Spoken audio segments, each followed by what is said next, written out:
천사의 얼굴을 뵀습니다. 어떤 분은 왼수의 얼굴을 보았습니다. 이렇게 하는 분도 있어요. 다시 한번 옆 사람 보시면서 성도님의 얼굴을 배우니 주님의 얼굴을 배웠습니다. 할렐루야. 아주 실력 있는 우리 우평강 전사님께서 이곳에 사역하신다고 해서 얼마나 기쁜지 모르겠습니다. 저는 이제 한국 침례교회의 역사와 정통성에 대해서 주어진 시간이 딱 60분이기 때문에 아주 빠르게 좀 진행을 해야 될 것 같습니다. 여러분들이 생각하실 때 한국 침례교회 역사는 몇 년의 역사이신 것 같으세요?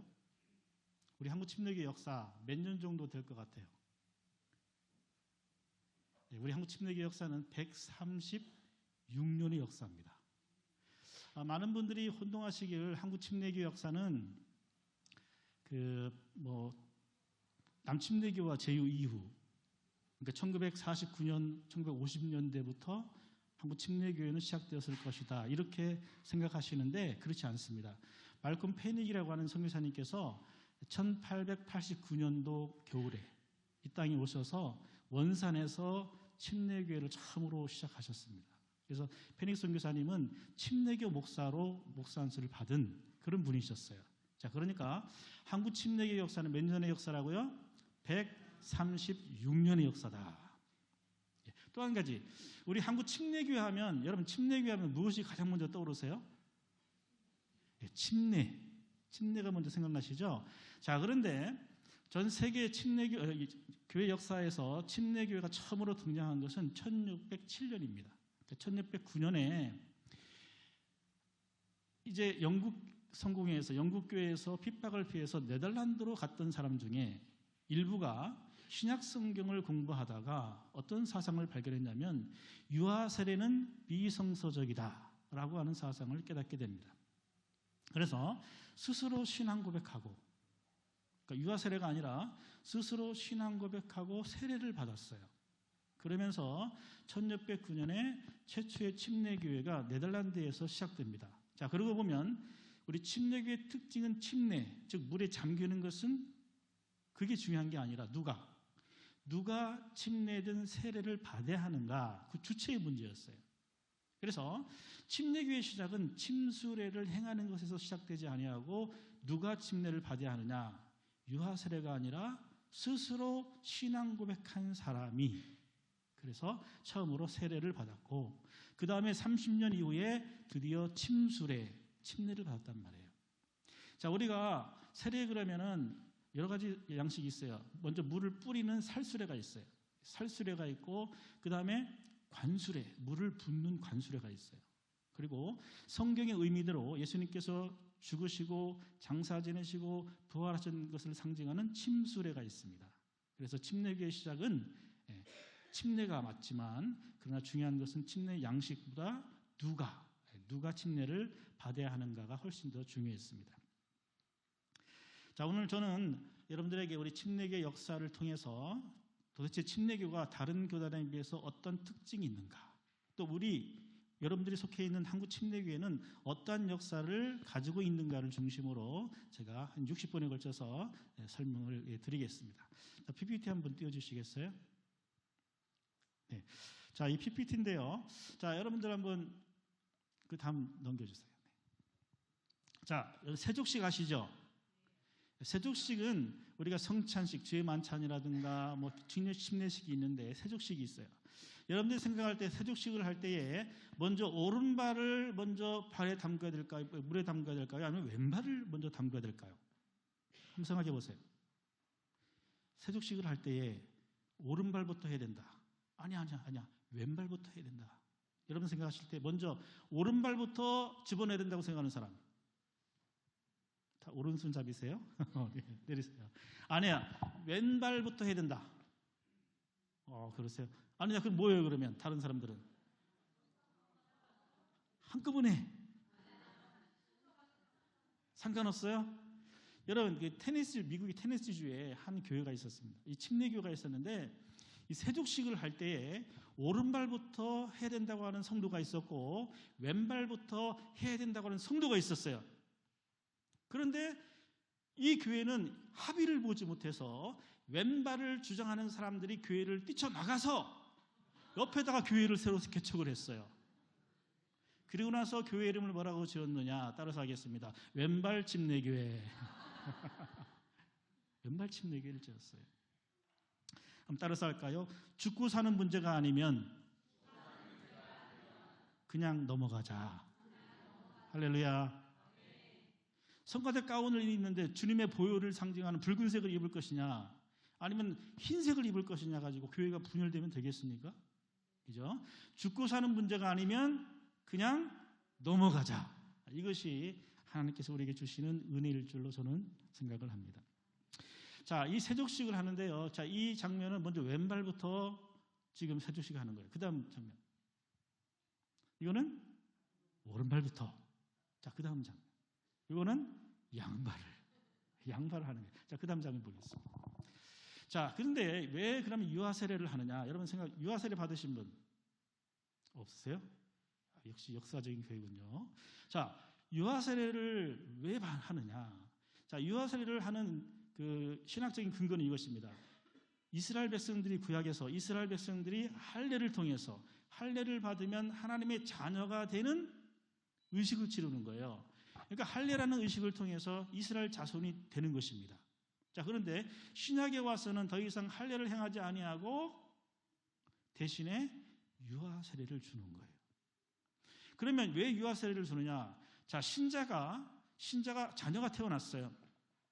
이 자녀를 할례를 줘야 되는데 할례를 줄 수 없으니까 이 신자의 자녀도 언젠가 미래의 어느 때인가 하나님의 택함 받은 자녀일 것이고 그리고 구원받게 될 자녀라고 하는 신자 부모의 신앙과 그리고 그 교회의 공동체의 신앙으로 유아 세례를 주는 것입니다. 이 아이도 신자의 자녀의 아이도 어느 때인가는 하나님의 택한 자녀일 것이고 하나님의 정한 때에 구원받게 될 거라고 하는 믿음으로. 자, 그런데 그 믿음은 누구의 믿음이에요? 부모님의 믿음인 거예요. 자, 그 다음 장면 보시겠어요? 자, 이건 할례하는 장면인데요. 할례는 그 남자아이의 표피를 자르는 거예요. 이게 이제 표피를 자르는 도구입니다. 자, 그 다음. 자, 아이가 이제 할례를 받기 위해서 들어옵니다. 그 다음. 자, 드디어 아이의 표피가 잘렸습니다. 자, 그 다음. 자, 중요한 것은 이제 끝나고 나서 막 할례식에 참여한 사람들이 서로 인사를 하며 축하하는데 자, 잘 보면 여자가 있어요, 없어요? 없어요. 여성들은 할례 때 들어올 수가 없습니다. 바깥에 나가서 기다리다가 나중에 이제 그 다음 장면 보세요. 그 다음에 보면 이거는 이제 이 할례는 이스라엘 백성들만 한 게 아니라 원래 이집트에도 벽화에 보면 예전부터 할례를 행했다고 하는 이런 증거들이 있습니다. 자, 그 다음 보세요. 자, 그렇게 해서 이제 밖에 있었던 여성들이 그 아이가 이제 할례를 받고 끝나고 나오면 같이 이제 축하를 해주는 그런 시간을 갖습니다. 자, 유아 세례인데요. 조금 전에 말씀드렸다시피 이것은 물을 붓는 관수례예요. 관수례. 자, 그 다음 장면. 이것도 관수례죠. 예, 그 다음에. 자, 이것은 이제 헌화식입니다. 그리고 앞에 보면 또 성스러운 물이 있어요. 자, 여러분, 러시아 쪽에 아주 그 성당에 이 성수가 있었어요. 유아 세례를 주는 성수가 있었어요. 근데 이 성수에 파리 한 마리가 휙 날라오다가 빠졌어요. 자, 문제가 생겼어요. 이 거룩한 물로 유아 세례를 줘야 되는데 더러운 파리가 물에 빠졌단 말이에요. 자, 그럼 여러분 생각할 때 성스러운 물이 파리에 의해서 오염되었기 때문에 성의 물로서 쓸 수 있다 없다? 없다는 사람이 있었어요. 반면에 이 더러운 파리가 거룩한 물에 빠졌으니 이 파리가 오히려 성스럽게 되었다. 여러분들 어느 입장이세요? 두 번째, 파리에 의해서 오염되었다? 아니면 파리가 오히려 성스럽게 되었다? 이게 이제 교회사의 논쟁이었어요. 자, 이렇게 해서 유아 세례를 저렇게 행하는 것입니다. 그 다음에 세족식, 넘겨주세요. 이렇게 해서 사람마다 이제 그 교인마다 또 신학자마다 성경을 해석하는 게 다르기 때문에 이렇게 교단이 나뉘어지게 됩니다. 자, 그러면 여러분 이 유아 세례라는 게 얼마나 중요한 거냐면 여러분 유아 세례는요 우리로 말하면 호적을 하는 거예요. 호적. 아이가 태어났어요. 교회에서 유아 세례를 줍니다. 그러면 그 아이는 호적이 자기가 속해 있는 태어난 그 지역의 교구교회에 속하게 되는 거예요. 교구교회. 이 아이가 자라서 학교를 다녀야 되는데 어느 학교를 다니겠어요? 교구 학교를 다니는 거예요. 교구에 속해 있는 학교를. 그 다음에 이 아이가 또 자라서 이제 성인이 돼서 결혼식을 합니다. 어디서 할까요? 교구 교회, 국가교회에서 하는 거예요.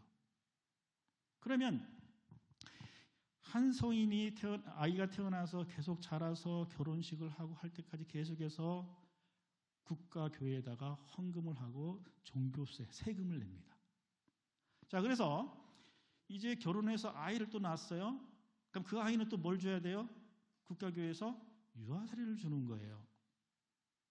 이제 이 성인들이 자라서 나중에 노인이 되어서 죽게 됩니다. 그럼 장례식을 어디서 치를까요? 국가교회에서 치르는 거예요. 그러면 장례식을 치고 나서 어디에다 묻힐까요? 국가교회 공동묘지에 묻히는 거예요. 그러니까 한 사람이 태어나서 일생 동안 어디를 중심으로? 국가교회를 중심으로 움직여지는 겁니다. 자, 그러니까 국가 유아 세례를 받지 아니하면 국가교회에 속하지 않게 되고 국가교회에 속하지 않게 되면 세금도 국가에서 거둘 수가 없는 거예요. 자, 그러니까 중세 시대는 국가교회 체제를 벗어나면 살아갈 수 있는 방법이 없는 거예요. 마치 우리가 주민등록이 없으면 이 땅에서 의료보험이라든가 모든 일을 할 수가 없잖아요. 마찬가지로 이렇게 중요한 것입니다. 그래서 유아 세례를 거부한다는 것은 곧 국가 전복 세력으로 간주된 것입니다. 자, 그런데 역사적으로 처음으로 그러면 국가교회 체제를 거부한 사람이 누구냐? 바로 우리가 잘 아는 제침례파, 제세례파라고 하는 아나베프티스트가 바로 국가교회 체제를 거부한 사람들입니다. 자, 이 쯔빙글리라고 하는 우리가 루터, 칼빈, 쯔빙글리가 종교개혁가인데요. 그 중에서 이 스위스의 아주 유명한 종교개혁가가 바로 쯔빙글리라고 하는 사람이 있었습니다. 이 사람은 아주 유능한 헬라어 학자였습니다. 그래서 쯔빙글리가 헬라 성경을 가지고 이제 젊은 대학생들을 데리고 성경 공부를 하기 시작했어요. 자, 그런데 이 젊은 학생들이 신약 성경을 통해서 성경 공부를 하다가 어떤 사상을 깨닫게 되냐면, 유아 세례는 성경에 근거가 없구나. 오히려 침례나 세례를 받는 사람은 누가 받아야 하느냐? 스스로 신앙 고백한 사람이 받아야 한다는 사상을 깨닫게 됩니다. 그리고 성경 어디를 보아도 국가교회 체제가 성경적이라는 말이 없어요. 그래서 정치와 종교가 분리되어야 한다고 하는 이런 두 가지 사상을 깨닫게 되는 게 쯔빙글리의 제자들이었습니다. 그래서 자기 스승하고 논쟁이 붙었어요. 그런데 이 쯔빙글리는 루터나 칼빈도 마찬가지였어요. 유아 세례를 찬성하는 사람이었습니다. 그리고 국가교회를 찬성하는 사람이었어요. 그런데 이 쯔빙글리의 제자들 중에 일부가 자기 스승하고 논쟁을 벌인 결과 드디어 따로 떨어져 나가서, 왜? 스승이 반대했거든요. 그래서 그 제자들이 따로 떨어져 나가서 유아 세례를 거부하고 스스로 신앙 고백한 신자가 침례를 받아야 한다고 하는 사상을 깨어닫고 결론적으로 다시 신앙 고백하고 침례를 받게 됩니다. 이 사람들이 누구냐? 제침례파예요. 다시 신앙 고백하고 침례를 받은 사람들, 두 번째 받았다고 해서 제침례파가 되는 거예요. 자, 그런데 이미 영국이나 프랑스나 이 유럽 사회에서 유아 세례를 거부한다는 것은 국가 전복 세력이기 때문에 이 제세례파들, 제침례파들을 잡아다가 죽일 수밖에 없었어요. 왜냐하면 이 사람들이 유럽 사회에서 퍼지게 되면 국가가, 교회가 무너질 수 있기 때문에, 그래서 이 사람들을 뭐라고 했느냐? 너희들이 그렇게 물을 좋아하면, 그죠? 침례를 좋아합니다. 물을 좋아하면 너희들이 실컷 물 먹고 죽어라 해서 저 강 위에서 수상시켰습니다. 빠뜨려 죽였어요. 그리고 너희들이 그렇게 물을 좋아하냐? 그러면 기름을 펄펄 끓여가지고 기름을 펄펄 끓여서 머리 위에 부었습니다. 자, 그 다음 장면 보세요. 그리고 화형시켰어요. 자, 그 다음 장면. 자, 이렇게 아름답게 보이는 지금 교회가 있죠. 이 교회의 첨탑을 보세요. 첨탑 한 지역에 보면 거기에 철장으로 감옥을 만들어 놨어요. 이 철장에다가 누구를 집어넣느냐? 바로 제침내파를 집어넣습니다. 여러분, 유럽이 얼마나 추워요? 독일이 얼마나 춥습니까? 그런데 이 교회 감옥에다가 제침내파를 집어넣어서 죽였습니다. 자, 그러면 여러분 생각해 보세요. 제침내파가 예배를 드리면 막 비밀 경찰들이 돌아다니면서 다 잡아다 죽였습니다. 자, 그러면 제침내파들은 어디서 예배를 드릴 수 있을까요? 지하. 자, 그 다음 장면 보겠습니다. 어디예요? 배 위에서, 선상에서. 여러분, 강화도에 가시면 최초의 세례를 한 장소가 어디냐? 바로 배 위였어요. 왜냐하면 강화도에서 육지에서 세례를 주다가 걸리면 죽을 수밖에 없기 때문에 배 위에서 첫 세례를 드렸단 말이에요. 이렇게 제침내파들은 배 위에서 예배를 드렸습니다. 다시 말씀드리면 제침내파의 시작은 이렇게 유아 세례를 거부하고 국가교회를 거부했던, 그리고 신자가 스스로 신앙 고백하고 침례를 받았던 사람들이 바로 제침내다. 그래서 이것이 역사상 처음으로 등장하는 제침내파입니다. 자, 그러면 우리 침례교, 저와 여러분들이 속해 있는 이 침례교는 언제 시작되느냐라는 거예요. 원래 침례교는 영국 성공회의 신자들이었습니다. 그런데 영국 성공회는 로마 카톨릭이었어요. 똑같이 모든 신학이나 실천하는 모든 것들이 다 카톨릭이었어요. 그러니까 영국 성공회는 교황만 제외하고, 교황 대신에 영국 국왕이 리더였고, 신학이나 모든 것은 카톨릭 교회였어요. 그러니까 영국 성공회는 제2의 로마 카톨릭이 아니라 영국식 카톨릭 교회였어요. 그런데 문제는 뭐냐면 영국 성공회가 부패하기 시작합니다. 그래서 많은 카톨릭 교회이기 때문에 개신교인들을 핍박을 가합니다. 그래서 그 핍박을 당한 개신교인들이 주변의 독일이라든가 스위스나 네덜란드로 피난을 가는 거예요. 거기에서 루터와 칼빈과 찌빙글리의 종교개혁 사상을 영향을 받아가지고 다시 영국으로 돌아와서 영국 성공회를 개혁하자, 정화하자라는 의미에서 purify, 정화시키다. 그래서 이 사람들의 이름이 퓨리탄스예요. 자, 퓨리탄스가 영어로 퓨리탄스인데 우리나라 말로 뭐죠? 청교도인이 청교도인, 퓨리탄스. 1620년에 메이플라워를 타고 미국으로 간 사람들이 있죠? 이 사람들이 청교도인들이었어요. 그러니까 영국 성공회를 개혁하려고 했던 사람들이었습니다.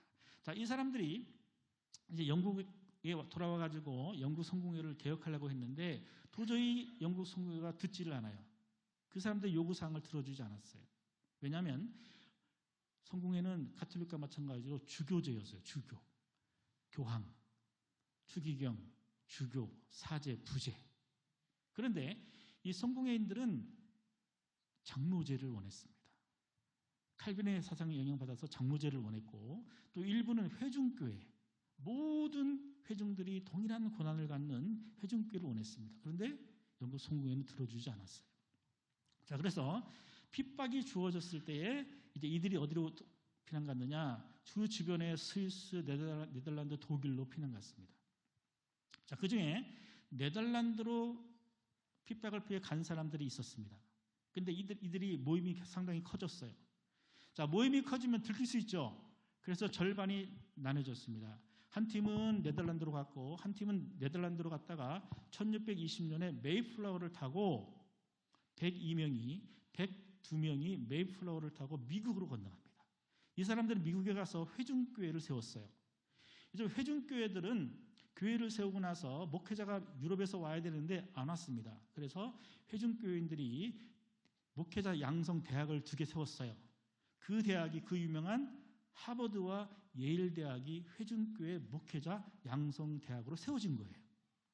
그 다음에 네덜란드로 간 일부가 제침내파, 아까 얘기했죠. 그 파들 주변에 이사를 갔다가 거기에서 정착을 하게 되고 1607년에 그쪽으로 갑니다.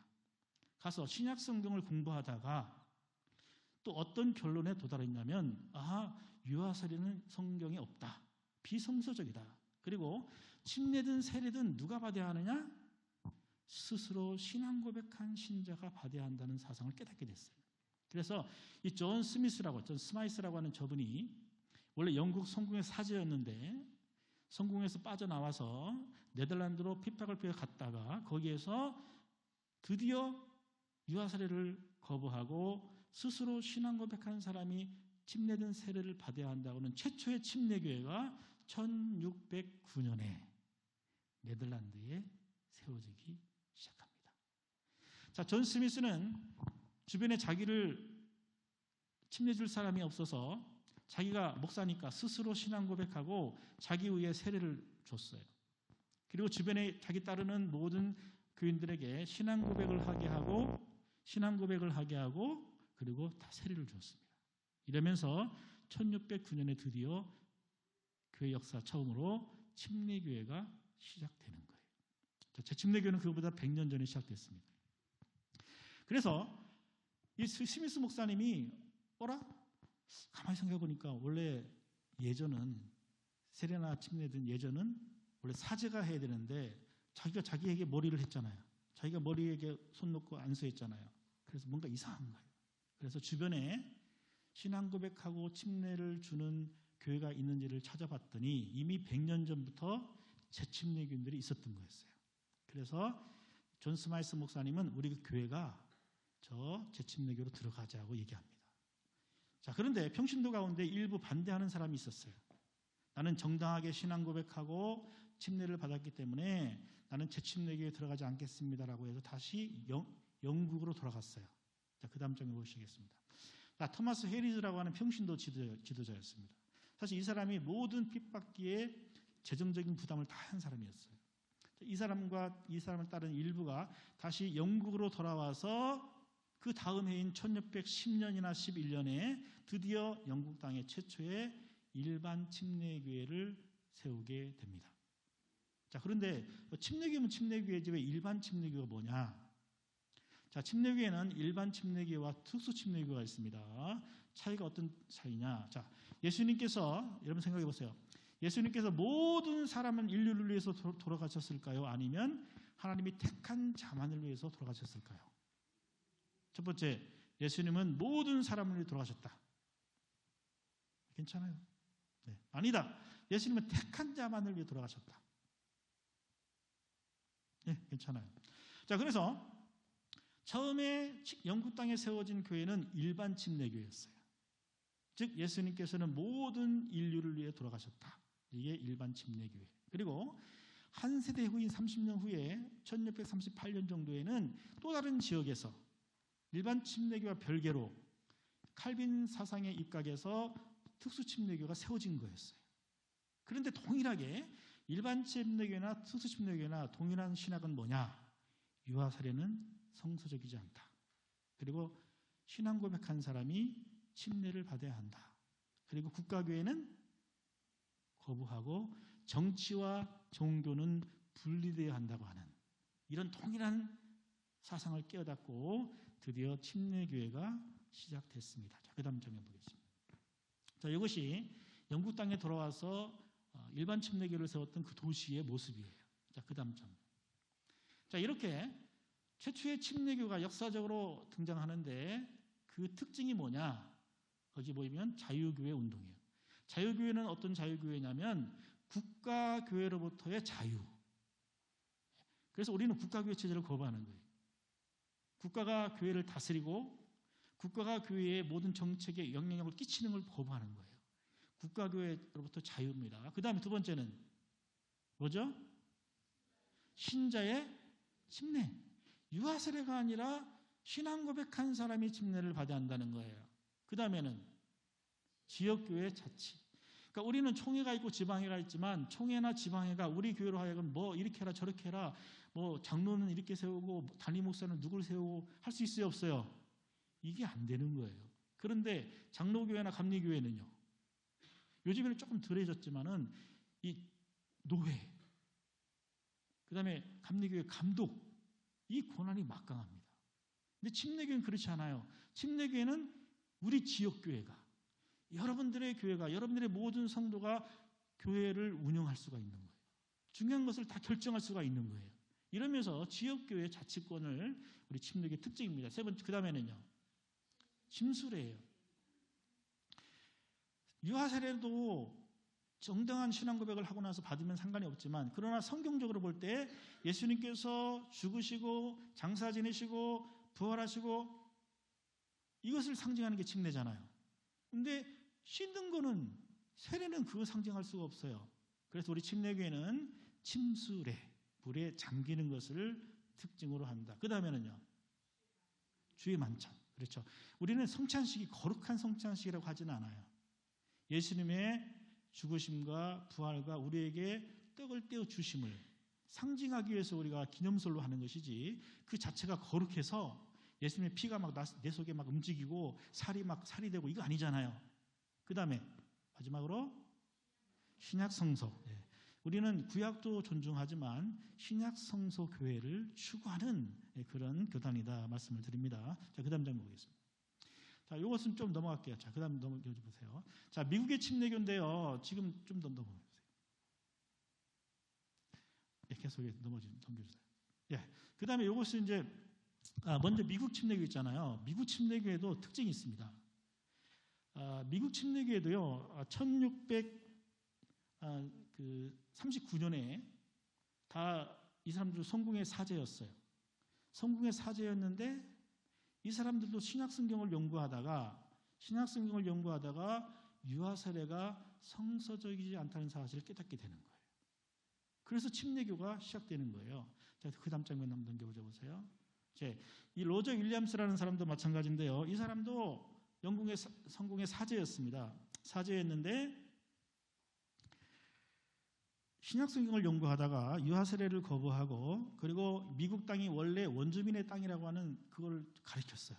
난리가 났죠. 쫓겨났어요. 그래서 쫓겨나서 1639년에 이 10명 정도 데리고 미국 남부로 가다가 프로비던스라고 하는 지역을 사게 됩니다. 프로비던스 지역. 그래서 1639년에 처음으로 미국 땅에 최초의 침례교인 프로비던스 침례교회를 세우게 되는 거예요. 그리고 이 프로비던스라고 하는 저 지금 교회의 모습이에요. 저 교회를 졌어요. 1638년에. 그리고 그 주변에 여러 부지를 다 사가지고 하나 국가를 만들었어요. 그 국가 이름이 뭐냐? 로드 아일랜드 주예요. 로드 아일랜드 주. 그리고 나서 100년 후에 이 침례교회 목회자 양성 대학을 세우는데, 그 대학이 로드 아일랜드 대학을 세웠습니다. 근데 이 로드 아일랜드 대학이 나중에 이름을 바꿨는데, 그 대학이 이름이 뭐냐? 따라서 하겠습니다. 브라운 대학교. 미국 동부의 아일리브 대학 중에 하나인 브라운 대학교를 침례교 대학으로 시작된 거예요. 그 다음 보겠습니다. 그 다음에 조금 전에 그 로드 아일랜드 대학 브라운 대학 사진 나온 거죠? 자, 요게 브라운 대학이에요, 지금. 그러니까 브라운 대학은 침례교회가 세운 대학입니다. 그 다음 보겠습니다. 존 클라크라고 하는 사람도, 이 사람도 영국에서 신학과 언어와 의학을 배웠습니다. 그 다음에 1637년에 미국으로 이민을 와서 이 보스턴에서 유아 세례를 반대했습니다. 추방당했어요. 추방당해서 뉴포트라고 하는 지역을 땅을 사서 거기에서 1641년에 드디어 뉴포트 침례교회 두 번째 교회를 세우는 거예요. 지금 교회가 있는 거예요. 지금도 있습니다. 세 번째, 그 다음 보겠습니다. 자, 헨리 던스트라고 하는 사람인데, 이 사람은 영국 캠브리지에서 석사학위를 마치고 뉴 잉글랜드로 1640년에 이민을 왔어요. 근데 이 사람은요, 이민 오고 3주 후에 하버드 대학의 초대 총장이 되었어요. 그런데 어느 날 이 보스턴시를 거리를 걷다가 오바다 홈즈라고 하는 사람이 채찍을 맞으면서 가는 것을 보았습니다. 아니, 저 사람이 왜 이 대낮에 채찍을 맞으면서 저렇게 갈까 궁금했어요. 그래서 그 제목을 알아보니까 제목이 뭐냐? 유아 세례 거부했다는 제목이었어요. 그래서 이 사제가, 이 총장이 너무 놀랐어요. 어떻게 자기 신앙을 위해서 이렇게 길거리에서 채찍질을 당하면서 그것을 고수할 수 있을까? 정말 그런가 해서 신약 성경을 공부하기 시작했어요. 그 결론이 뭐냐? 유아 저 사람이 맞다. 저 사람이 맞다. 그래서 그 당시에 자기 아들이 태어났는데, 막내 아들이 태어났는데, 이 막내 아들 조나단에게 유아세리를 줘야 돼요. 태어나면 8일 만에 뭐 유아세리를 줘야 되거든요. 유아세리를 거부했어요. 안 줬어요. 그리고 자기 교회의 다른 사람이 유아세리를 주려고 하니까 반대한다는 의미에서 벌떡 일어나가지고 교회 밖을 나가버렸어요. 그런데 하버드 대학은 어느 교회라고 그랬어요? 교단이 회중교회였잖아요. 회중교회는 유아세리를 찬성했거든요. 그래서 하버드 대학에서 회의를 열어서 결정을 했습니다. 두 가지 옵션을 줬어요. 첫 번째로 공식적으로 회개하든지, 두 번째로 하버드 대학 총장직을 그만두든지. 자, 드디어 헨리 던스터가 뭘 선택했을까요? 이 사람은 총장직을 거부하기를 선택했습니다. 그래서 총장직을 거부하고 결국에 12년 동안 총장이었던 그 총장직을 거부하고 이제 사임하고 나서 그 이후에 15년 동안 침례교회 목사가 됐어요. 그러니까 하버드 대학의 초대 총장이 어느 교단의 목사님이 됐다고요? 침례교회 목사님이 된 거예요. 그래서 지금 이 하버드 대학의 기숙사 건물 중에 하나가 헨리 던스터 홀이에요. 저 장면이에요. 저 기숙사 이름이 헨리 던스터 홀입니다. 초대 총장 이름을 붙인 홀. 자, 이렇게 침례교의 특징은 유아세례가 아니라 신자가 스스로 신앙 고백한 사람이 침례를 받아야 한다.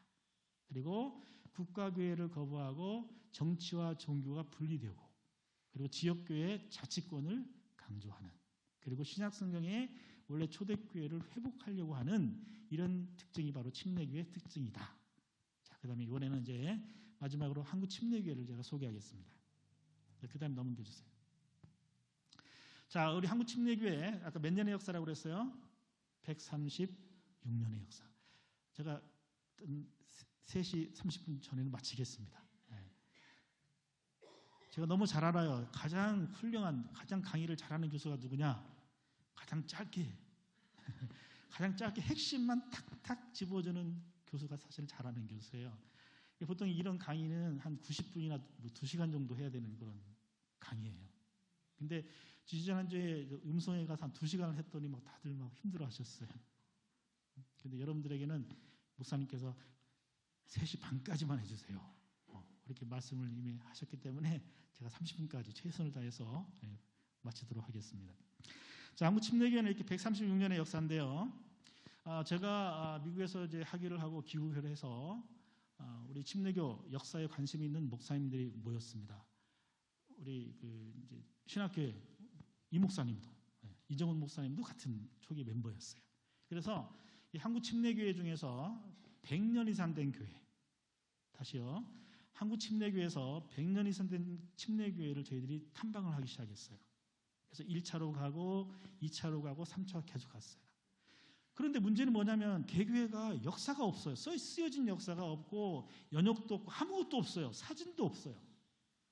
그나마 여러 교회 중에서 한 서너 교회만 역사가 있어요. 나머지는 역사 자료가 없어요. 어떤 목사님이 언제 왔는지도 없어요. 더군다나 교회가 막 흩어지고, 또 어떤 목사님은 뭐 화가 난다고 교회 역사를 다 불질러 버렸어요. 그리고 나가버렸어요. 정말 그러지 마세요. 네? 화난다고 막 지방의 교회 역사 다 불태우고 나가버리고 이런 일이 있었단 말이에요.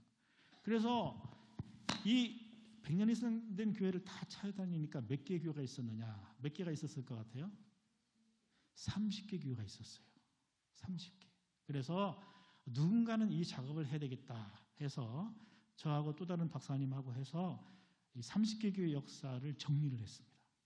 그래서 2020년 가을에 바로 한국침례교회 100년의 향기라고 하는 이 30개 교회 역사 이야기를 제가 펴냈습니다. 이 주변에 광식교회도 제가 110주년사 쓰는 것 때문에 많이 왔다 갔었어요. 그래서 이 30개 교회 역사를 기술했는데요. 자, 그러면 우리 한국침례교회는 언제 시작됐느냐? 아까 말씀드렸던 1889년에 페닉 선교사가 처음으로 한국 땅에 와서 원산을 중심으로 선교 활동을 시작했습니다. 자, 그다음 보겠습니다. 자, 세 가지 특징으로 제가 한국침례교회를 소개하겠습니다. 첫 번째 따라서 할까요? 평신도 중심의 교회. 두 번째 오지 선교 정책. 세 번째 순교를 각오한 신앙. 이 세 가지를 설명드릴게요. 첫 번째 보겠습니다. 평신도 중심. 그 다음에 자, 이 사진이 페닉 선교사의 사진이에요. 이 페닉 선교사는 굉장히 잘생겼어요. 그리고 한복을 입기를 굉장히 즐겨했습니다. 그리고 이 언어에 아주 탁월했어요. 그런데 이분은 가정이 굉장히 불운했습니다. 형제 자매가 11명이었어요. 막내였어요. 그리고 아버지가 일찍 돌아가셨어요. 55세에 돌아가셨어요. 그러니까 페닉이 5살 때 아버지가 돌아가신 거예요. 그러니까 엄마 혼자서 11자녀를 키우는 게 이게 보통 어려운 게 아니잖아요. 그래서 페닉은 정규 교육을 받지 못했어요. 대학은 말할 것도 없고 신학 교육도 받지 못했어요. 모든 자녀들이 성장하면 다 뿔뿔이 흩어져서 이제 생활을 하기 위해서 다 뿔뿔이 흩어져서 집을 떠나야만 했습니다. 물론 페닉도 집을 떠났습니다. 그 다음 장면 보겠습니다. 자, 페닉 선교사는요, 결혼했습니다. 이 하인지 여사는 원래 감리교 선교사였어요. 평양의 호스턴 여고 교사였습니다. 그래서 감리교 선교사를 만나서 결혼했는데 안타깝게도 아이는 없습니다. 그 다음 보겠습니다. 자, 페닉 선교사가 89년도에 이제 한국에 와서 원산이라고 하는 이 해안가에 도착했습니다. 원산이 왜 중요하냐? 원산은 이 당시에 선교사들이 가장 여름이나 겨울에 휴양지로서 유명했던 지역이었어요. 이곳에 와서 이제 자기는 목사 안수도 받지 않았고 신학도 하지 않았기 때문에 초교파로 왔어요. 그래서 자립 선교를 하기 위해서 원산의 땅을 구입해서 원산 농장을 세웠습니다. 자, 페닉은 이 원예 농사, 그러니까 원예도 배우고 또 농사 짓는 법을 배웠기 때문에 이곳에 농장을 세우고 한국인들에게 이제 여러 가지 농사 짓는 기술을 가르치면서 페닉 선교사는 사역을 시작하게 됩니다. 그 다음 장면 보겠습니다. 자, 이것은 페닉이 요한복음전서를 번역한 것입니다. 페닉이 한국에 오자마자 몇 년 후에 한국말을 너무나 잘하게 됐어요. 그래서 요한복음전서를 번역을 했습니다. 그 다음 보겠습니다. 자, 그런데 이 페닉이요, 원래 1889년에 이제 그 독립선교사로 와서 46년간, 몇 년간? 46년간 한국 땅에서 선교하시다가 한국 땅에 묻히셨어요.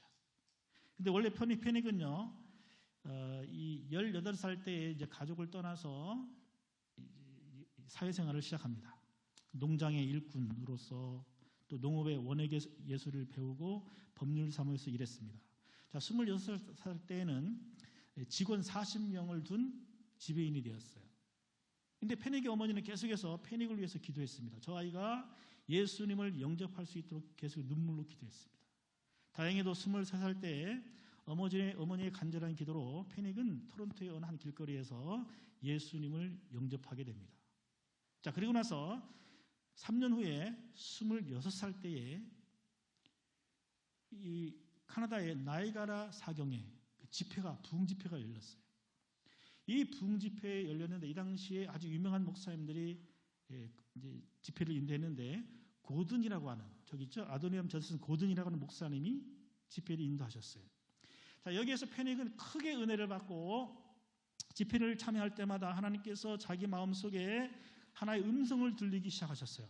페닉, 네가 저 이방인들을 위해서 선교사로 나가지 않겠느냐라고 하는 음성을 듣게 됩니다. 한 친구가 페닉, 너 이방인을 위해서 선교사가 되지 않겠니? 라고 말했을 때 페닉은 아니야, 난 아니야, 다른 사람은 몰라도 난 절대 아니야 라고 거부했습니다. 자, 이때 페닉이 자기 일기에 이렇게 적었어요. 페닉의 일기입니다. 나이가라 사경회에서 멀리 이방인에게 가서 복음을 전하라는 부르심을 받았을 때 나는 예전처럼 변명했다. 주님 아시잖아요. 저는 사업가일 뿐입니다. 그러자 주님은 가라고 하셨다. 주님, 저는 정규적인 교육도 받지 못했습니다. 신학교에 가본 적도 없습니다. 목사도 아닙니다.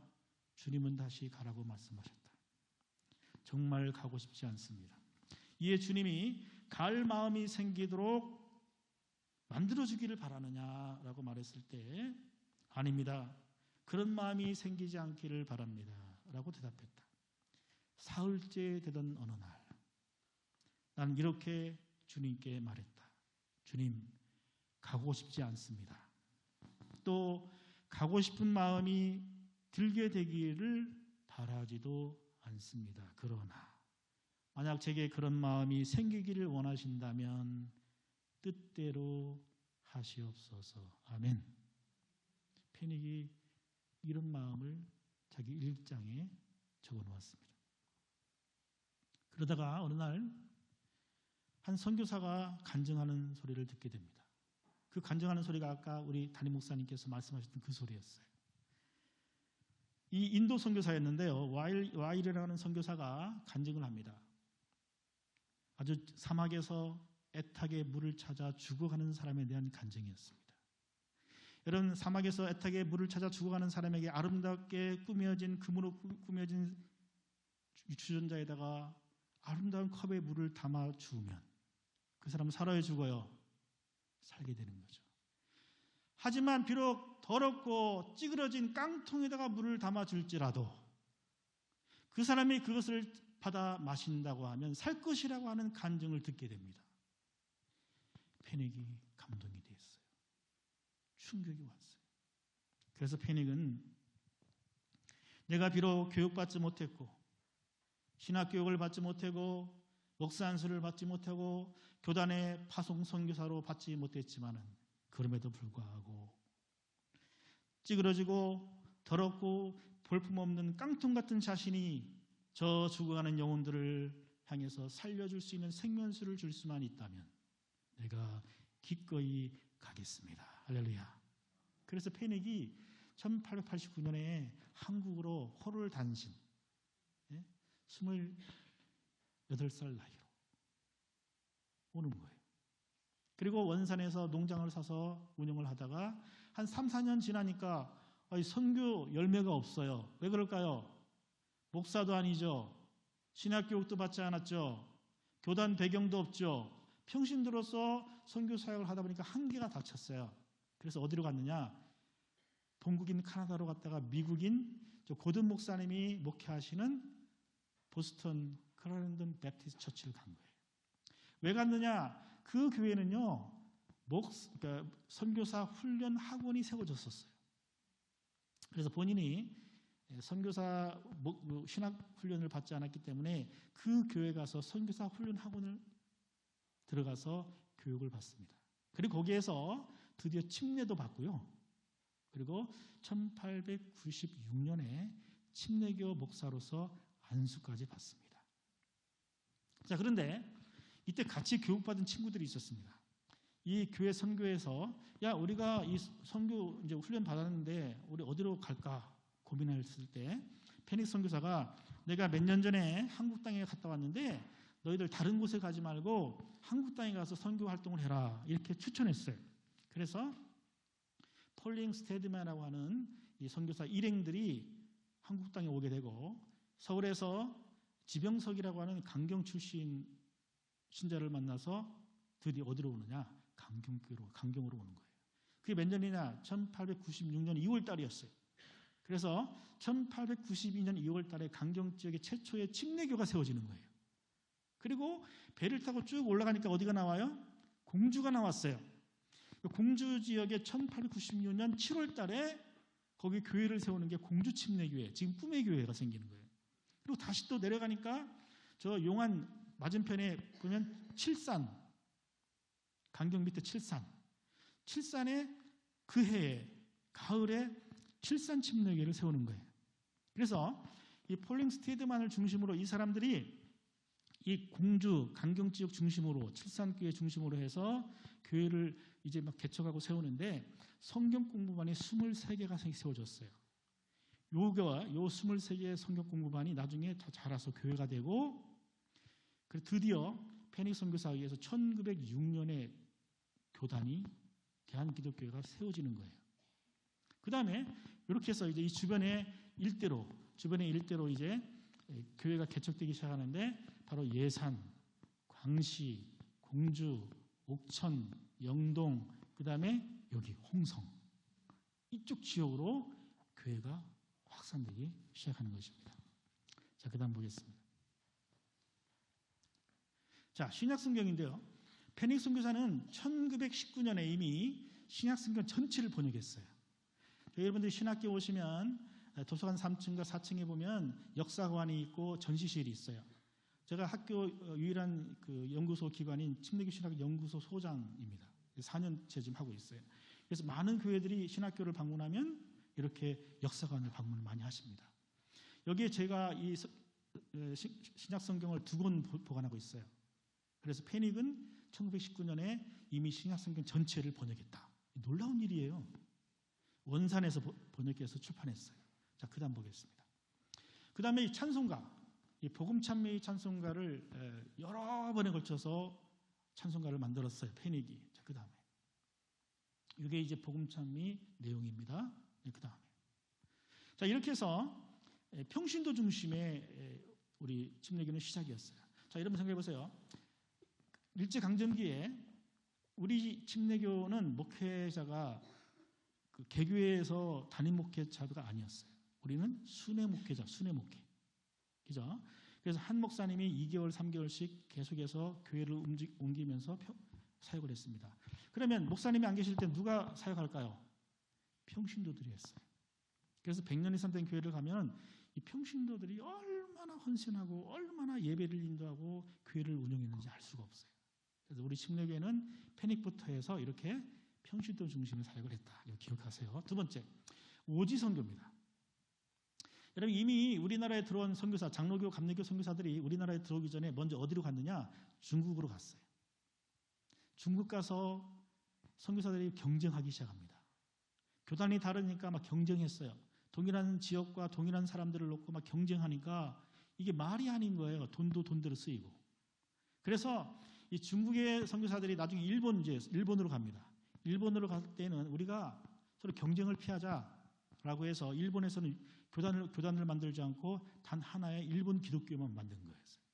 그래서 일본에서 성공했어요. 일본의 주요 도시에 막 교회가 성장하고 신자들이 많이 늘어나니까 이제는 일본은 됐다. 이제 저 미지의 땅 한국으로 들어가자 해서 언더우드, 아펜젤러 이런 사람들, 페닉도 마찬가지였어요. 이런 사람들이 일본 요코하마를 거쳐서 한국으로 들어오는 거였어요.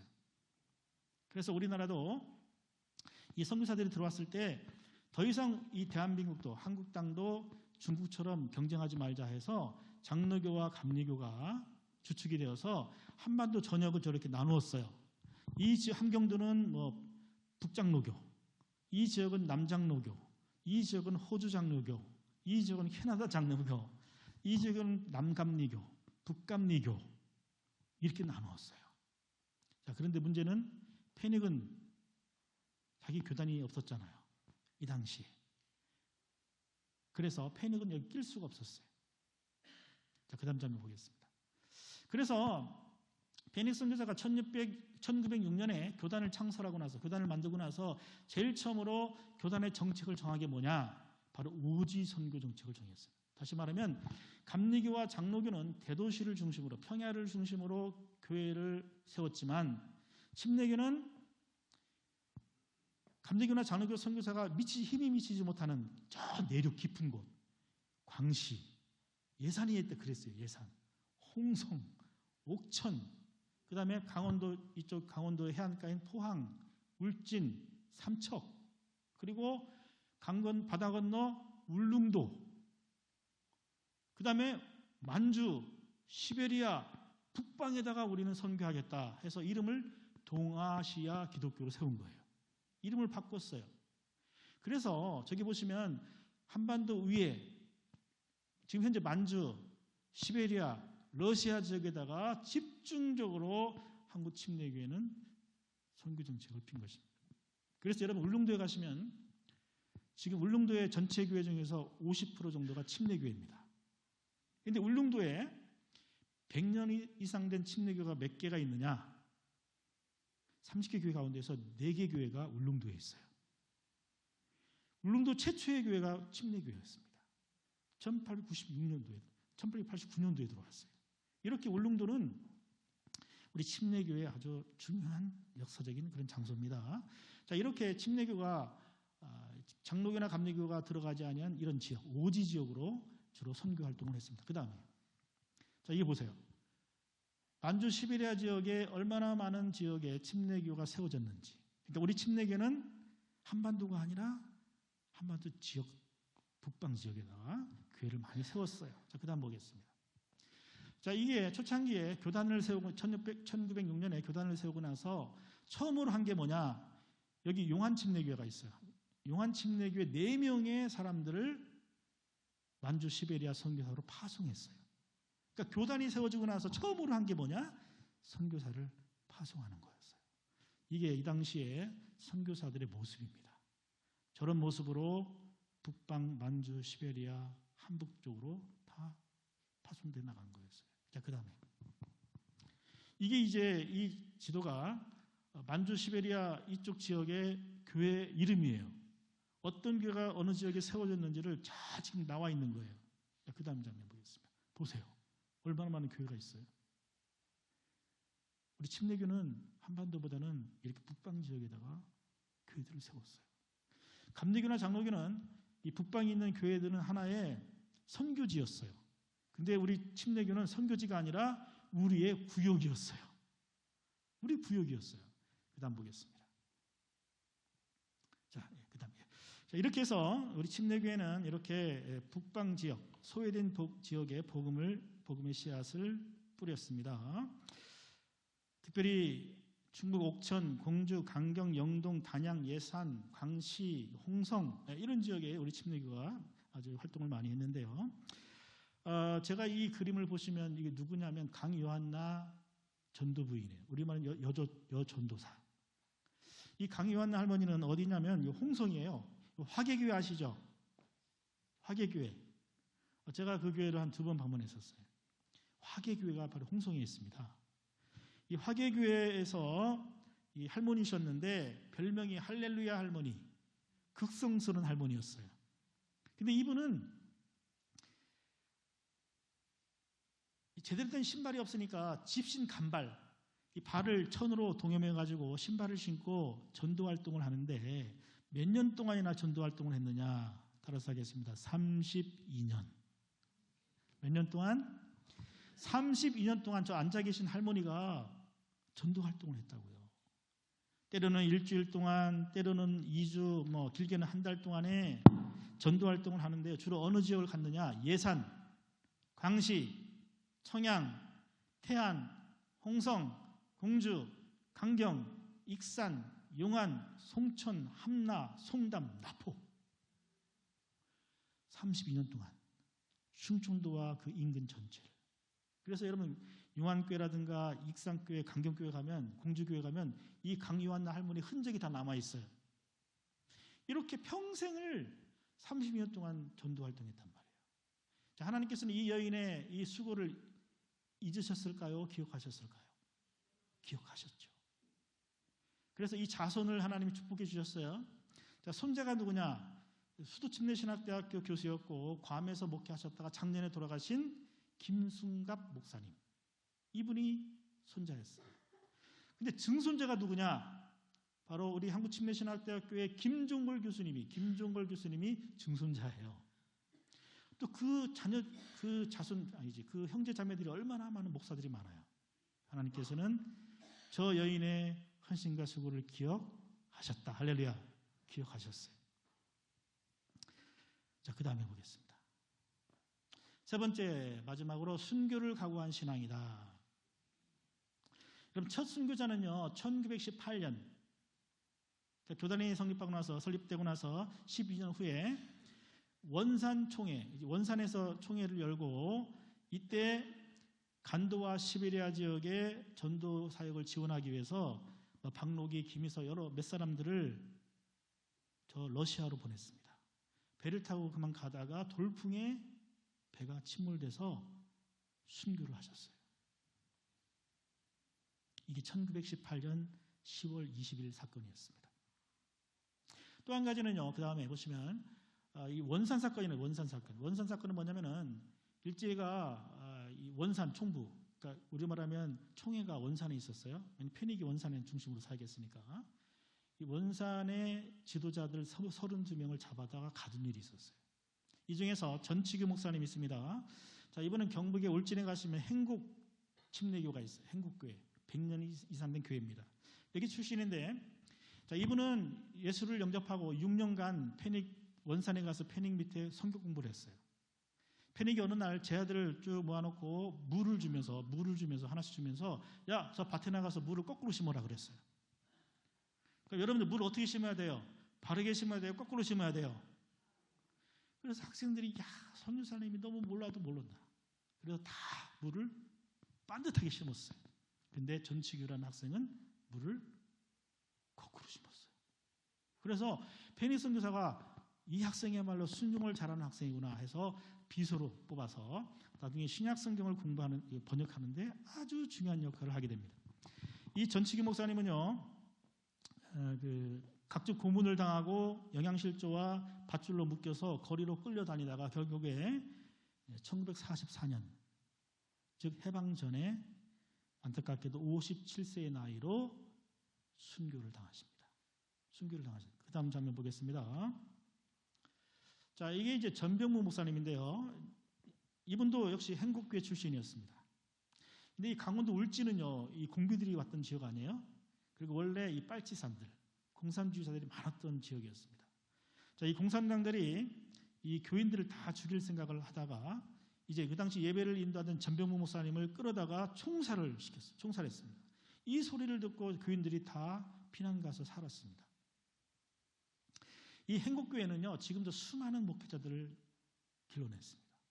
그 교회 출신들이 많아요. 그 다음에 마지막으로 이정동 목사님 소개할게요.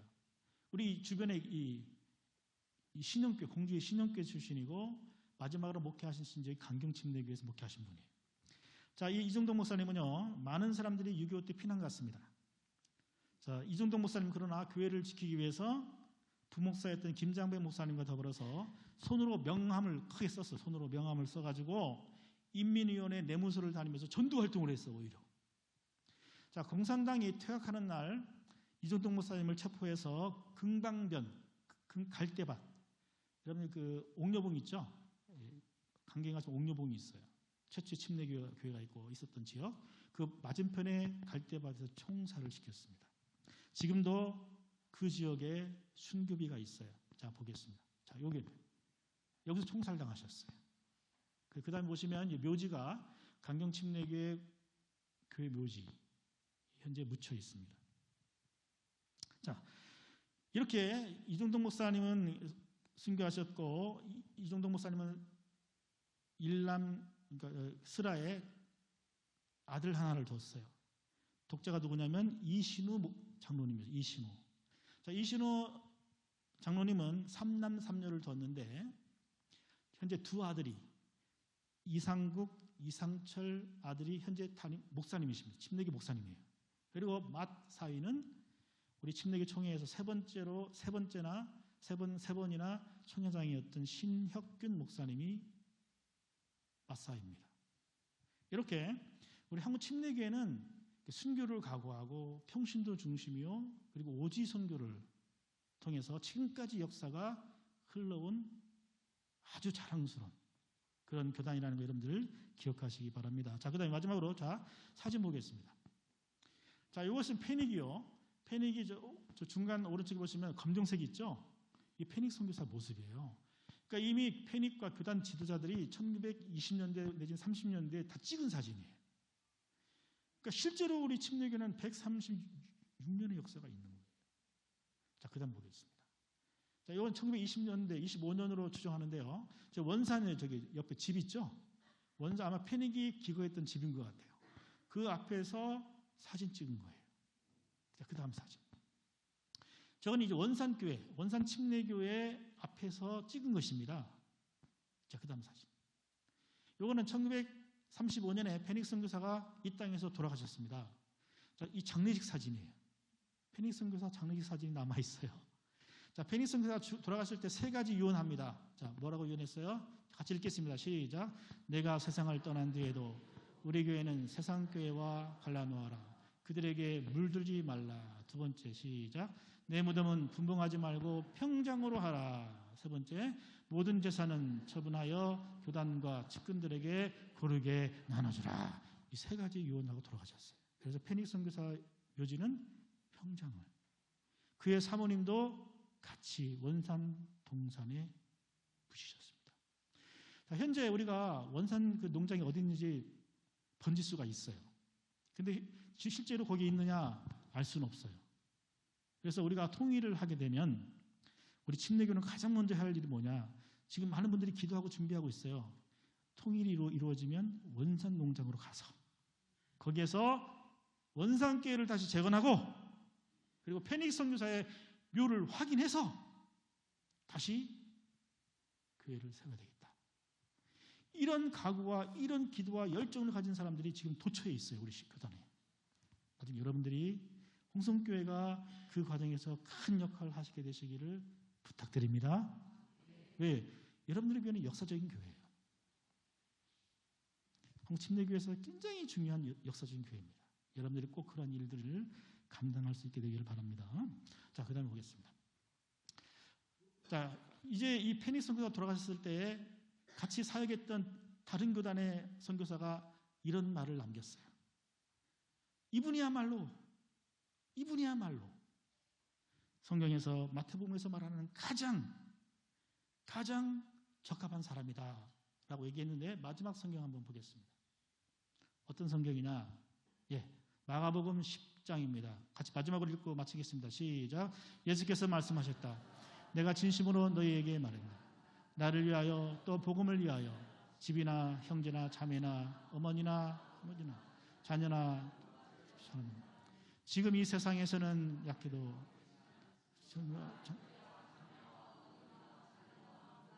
받을 것이요 오는 세상에서는 영생을 받을 것이다. 할렐루야. 이 성경 말씀에 가장 적합한 사람이 페닉이다. 그런 말씀을 남겼어요. 저는 우리 홍성교회 성도 여러분, 우리 침례교회는 이렇게 136년의 역사가 있는 교회예요.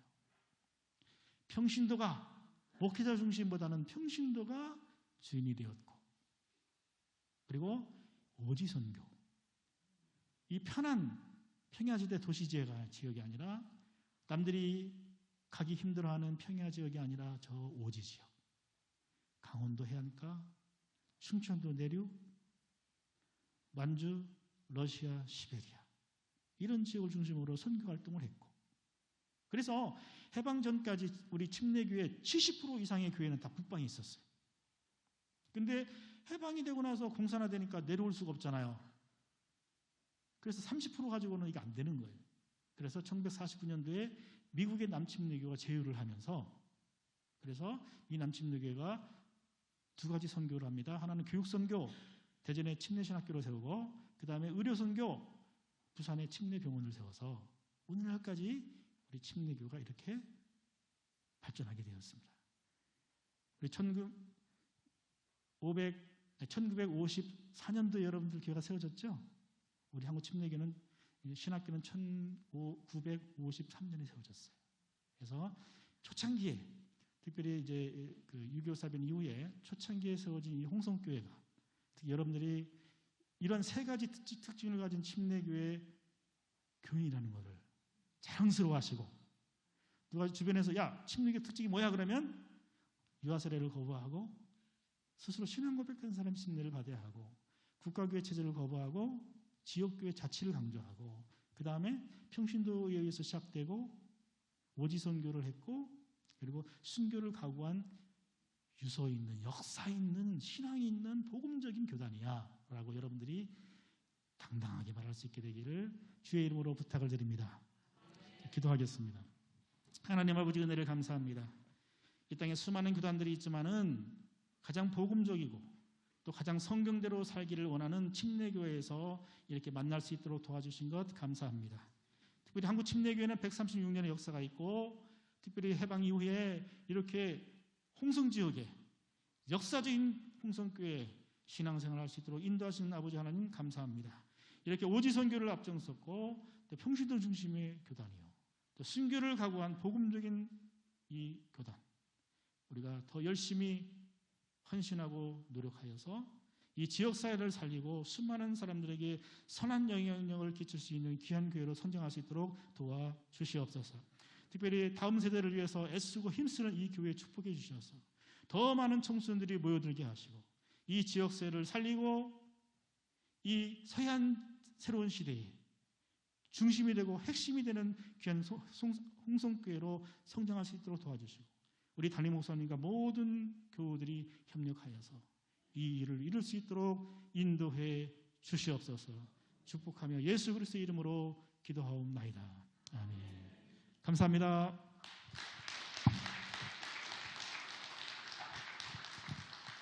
다시 한번 우리 교수님께 감사의 박수 한 번 더 올려주세요.